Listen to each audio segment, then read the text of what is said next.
और चलिए अब बात करेंगे दिल्ली चुनाव की। चुनावी दंगल दिल्ली में चल रहा है, जहां ऐसा लग रहा है कि बीजेपी पर उसी का मुद्दा बैकफायर होता है। पहले पूर्वांचली संग्राम, अब पंजाबियों पर सवाल उठाकर बीजेपी बुरा फंसी नजर आ रही है। प्रवेश वर्मा के उस बयान पर अब बवाल मचा हुआ है, जिसमें उन्होंने कहा था कि दिल्ली में पंजाब के लोग क्यों घूम रहे हैं, पंजाब की गाड़ियां क्यों हैं, और 26 जनवरी पर दिल्ली की सुरक्षा को पंजाबियों से जोड़ने पर अब बवाल खड़ा हो गया है। पलटवार करते हुए अरविंद केजरीवाल ने पंजाबी कार्ड खेल दिया और बीजेपी से पूछ लिया कि क्या हर पंजाबी देश के लिए खतरा है। इसी के बाद दिल्ली के दंगल में सिखों पर वो सियासी संग्राम छिड़ गया जिसका बीजेपी को फिलहाल कोई फायदा तो नहीं मिलने वाला।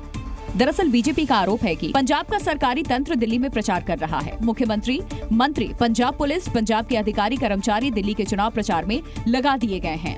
एक हफ्ते के अंदर अंदर में यहाँ से पंजाब की हजारों संख्या में गाड़ियाँ यहाँ पर नई दिल्ली विधानसभा में घूम रही हैं। मैं अपनी प्राइवेट गाड़ियों के ऊपर में गवर्नमेंट ऑफ पंजाब का स्टिकर लगाकर उनके अंदर कौन लोग बैठे हुए हैं वो यहाँ के वोटर को इन्फ्लुएंस कर रहे हैं। यहाँ पे सीसीटीवी कैमरा बांट रहे हैं, यहाँ पे पैसा बांट रहे हैं, यहाँ पे शराब बांट रहे हैं। जैसे ही प्रवेश वर्मा ने आरोप लगाए, केजरीवाल ने पंजाबी कार्ड चलकर बीजेपी के साथ खेला कर दिया और पूर्वांचलियों पर घमासान के नुकसान की भरपाई कर दी। प्रवेश वर्मा जी ने जिस तरह से पंजाबियों के कंट्रीब्यूशन को प्रश्न चिन्ह लगाया, प्रवेश वर्मा जी ने कहा कि पंजाब की गाड़ियां घूम रही हैं, पता नहीं कौन लोग हैं उनमें, और 26 जनवरी गणतंत्र दिवस के लिए सुरक्षा के लिए ये खतरा है। तो क्या पंजाबी, सारे पंजाबी आतंकवादी हैं? सारे पंजाबी देशद्रोही हैं? क्या सारे पंजाबी देश के लिए खतरा हैं? पंजाबियों ने दिल्ली को संवारा है।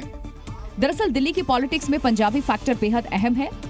दिल्ली में 12% के करीब सिख वोटर हैं जो 9 सीटों पर बड़ा असर दिखाते हैं। इनमें से फिलहाल 8 सीट अभी आम आदमी पार्टी के पास है।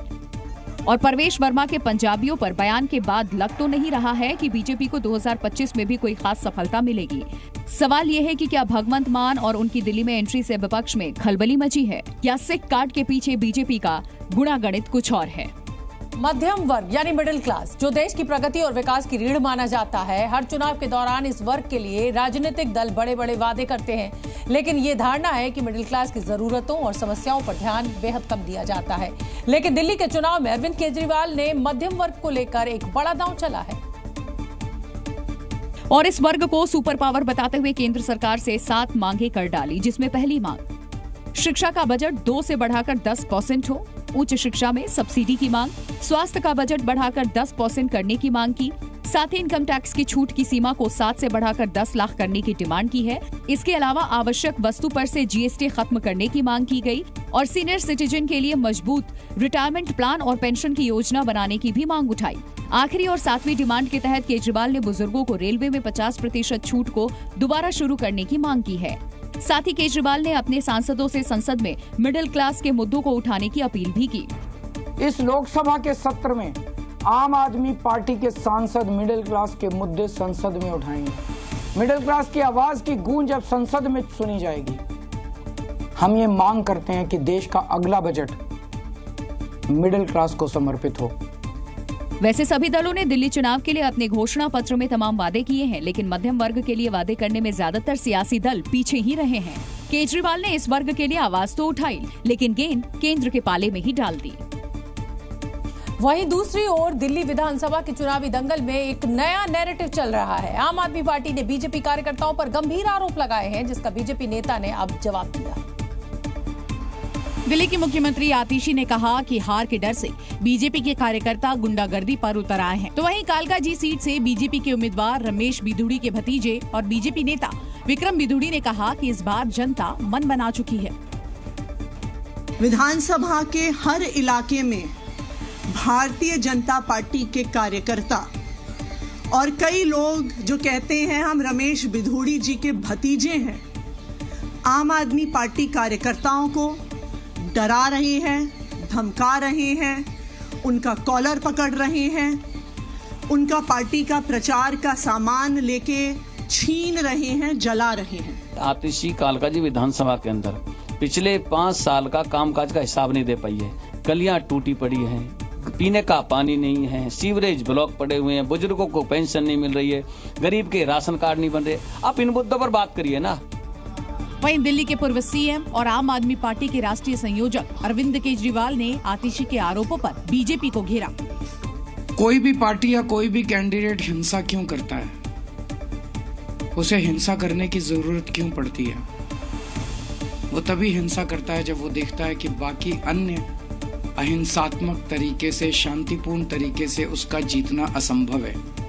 जब उसके पास कोई नैरेटिव नहीं होता, जब जनता उसके साथ नहीं होती। इस बीच सीएम आतिशी ने चुनाव आयोग से रमेश बिधूड़ी के भतीजे की शिकायत भी की, जिसमें उन्होंने कुछ घटनाओं का भी जिक्र किया। दिल्ली में पिछले 27 सालों से सत्ता का सूखा झेल रही बीजेपी इस बार वापसी करने के लिए पूरी तरह कमर कस चुकी है और अपने 3 सबसे बड़े 3 स्टार प्रचारकों को भी मैदान में उतारा है, जो अगले 10 दिनों तक दिल्ली में मेगा प्रचार करेंगे। प्रधानमंत्री नरेंद्र मोदी, गृहमंत्री अमित शाह और उत्तर प्रदेश के मुख्यमंत्री योगी आदित्यनाथ बीजेपी के प्रचार की कमान संभालेंगे। प्रधानमंत्री नरेंद्र मोदी दिल्ली में 3 चुनावी रैलियों को संबोधित करेंगे। 29 जनवरी, 31 जनवरी और 2 फरवरी को प्रधानमंत्री की जनसभाएं होंगी। वहीं गृहमंत्री अमित शाह 25 फरवरी से प्रचार अभियान की कमान संभालेंगे और दिल्ली में करीब 1 दर्जन रैलियां और रोड शो करेंगे। 25 जनवरी को ये रैली होगी, जबकि यूपी के मुख्यमंत्री योगी आदित्यनाथ दिल्ली के 14 इलाकों में रैलियां कर पार्टी उम्मीदवारों के लिए वोट मांगेंगे। बीजेपी के रणनीतिकारों ने पीएम मोदी, अमित शाह, जेपी नड्डा, योगी आदित्यनाथ की रैलियों के लिए ऐसा कार्यक्रम बनाया है ताकि इनकी सभाएं ज्यादातर विधानसभा इलाकों को कवर कर सके। ये भी ध्यान रखा गया है कि बीजेपी की जीतने की संभावना वाली सीटों पर इन नेताओं का प्रचार जरूर हो सके। इसके अलावा कई राज्यों के मुख्यमंत्रियों और केंद्रीय मंत्रियों को भी दिल्ली के दंगल में प्रचार के लिए उतारा गया है, जो अगले 10 दिनों तक पार्टी उम्मीदवारों का प्रचार करते दिखाई देंगे। बीजेपी अध्यक्ष जेपी नड्डा करीब 1.5 दर्जन इलाकों में रैली और रोड शो करेंगे। बड़े मंत्रियों को 2 विधानसभा सीटों पर प्रचार की जिम्मेदारी दी गई है। हरियाणा और उत्तराखंड के सीएम खास इलाकों और वर्ग को कवर करने के लिए प्रचार करेंगे। BJP firebrand CM Himanta Biswa Sharma भी दिल्ली में प्रचार करते नजर आएंगे। बीजेपी के केंद्रीय नेताओं को भी दिल्ली के दंगल में प्रचार के लिए उतारा गया है, तो वहीं दिल्ली के पड़ोसी राज्यों के कई वरिष्ठ नेता भी दिल्ली में रैलियां करते नजर आएंगे। दिल्ली का सिंहासन पाने के लिए पिछले 27 सालों से बीजेपी को उसके मेगा स्टार प्रचारक जीत दिला पाएंगे या नहीं, ये तो 8 फरवरी को होने वाली मतगणना के बाद ही पता चलेगा। सियासत में धोबी पछाड़ दांव की खूब चर्चा होती है। कभी शरद पवार और मुलायम सिंह यादव के धोबी पछाड़ दांव मशहूर हुआ करते थे। अब दिल्ली में अरविंद केजरीवाल ने भी धोबी पछाड़ दांव चल दिया है और धोबी समाज की सभी मांगों को मानते हुए धोबी कल्याण बोर्ड के गठन का ऐलान भी कर दिया है। हालांकि दूसरी तरफ संदीप दीक्षित का दावा है कि धोबी समाज नई दिल्ली सीट पर केजरीवाल के खिलाफ है, जबकि ये समाज हार जीत में एक निर्णायक भूमिका निभाता है। अब सवाल यह है कि केजरीवाल के धोबी पछाड़ का जवाब कांग्रेस और बीजेपी अखाड़े में आकर देंगे या किसी नए दांव से विपक्ष घेराबंदी करेगा। क्योंकि नई दिल्ली सीट पर मुकाबला बेहद दिलचस्प हो चुका है, क्योंकि इस सीट पर अरविंद केजरीवाल का मुकाबला एक तरफ दिल्ली बीजेपी के फायर ब्रांड परवेश वर्मा उन्हें चुनौती दे रहे हैं, तो दूसरी तरफ शीला दीक्षित के बेटे संदीप दीक्षित ने कांग्रेस की कमान संभाल रखी है। यानी एक सीट और दिल्ली के 3 सबसे बड़े चेहरे, लिहाजा केजरीवाल का धोबी पछाड़ दांव जीत के लिए बेहद जरूरी था।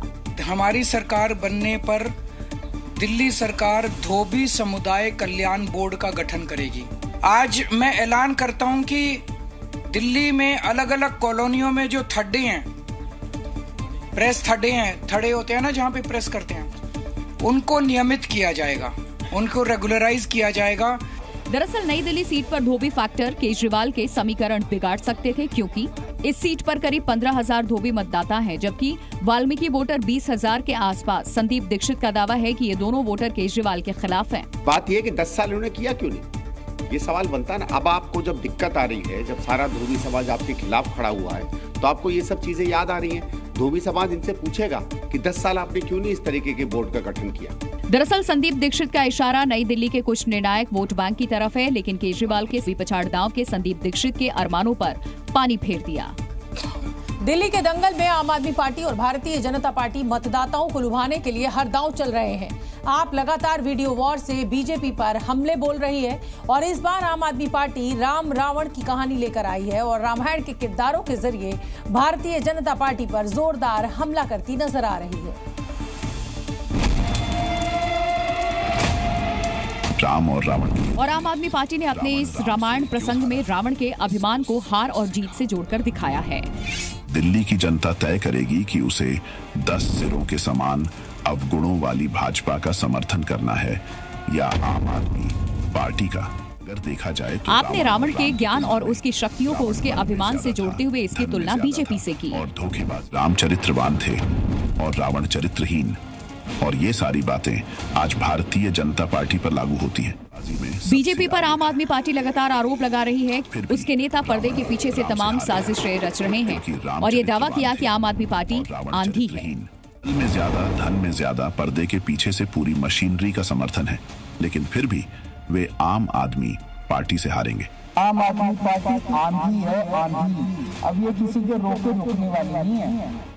दरअसल 1998 से दिल्ली बीजेपी की सत्ता से बाहर है और आम आदमी पार्टी हैट्रिक लगाने के लिए हर हथकंडा अपना रही है, चाहे वो चुनावी वादे हो या फिर अपने विरोधियों को घेरना। आपके नेता इसमें कोई कोर कसर नहीं छोड़ रहे हैं।